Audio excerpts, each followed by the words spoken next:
Hello everyone, I am Shridevi from SECAB Institute of Engineering and Technology.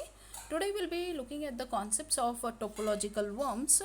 Here they are called as topological worms because the machines are vulnerable and they can be represented in the form of the graph where they are looking at the targets, then these targets are their neighbors.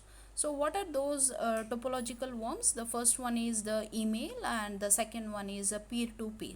The email, very simple, that whenever we get any attachment or any email, we just, without seeing the user, we just go and click on that attachment.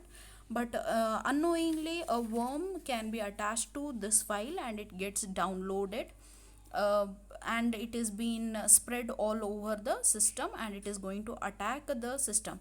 So the examples of this one is Melissa and so big.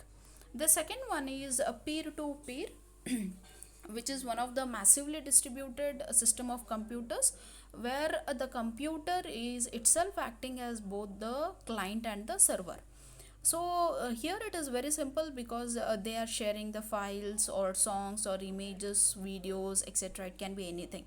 Now instead of directly contacting to the server, the systems itself are acting as a server, and if any of the neighbors are going to request the data, they are going to share instead of downloading from the server. Now you can look across this figure where the user A is a peer, B and C are also the peer. Now if in case A is going to request a file, let us say ab.txt. Now the file is not been there in the A, so it is acting as a client. Now B and C are also the peers where they are acting as a client and the server. But now when A is requesting for the data, that is ab.txt, now they are going to act as a server. Now these both will check in their database whether that file is been there or no. If in case it has been there, then B and C are going to send a query hit request for A. Now this A is going to follow the IP addresses of B and C to get this data using the FTP or the HTTP protocols to download this data. Now what happens here is, at this point B and C, we are unable to authenticate them because we may not be able to identify the attacker. Now the attacker here, let us assume it is B. Now what he does is he is going to rename the file and he is going to send it to the A, which is the IP address of the B. Now the file what is being sent is a worm infected file and it is directly entering into the system of the A.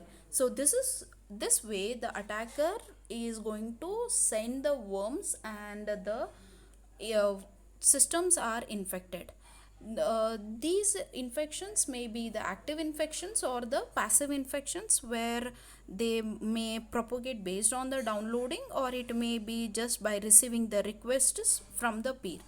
So I request you people that whenever you are looking into any emails or you're trying to download any files, please make sure what type of the attachments are being there along with that one. Sometimes they give you a free software, or by default some of the browser gets open along with that one. So these are the ways how the worms and the virus can just enter into your system. So please be careful.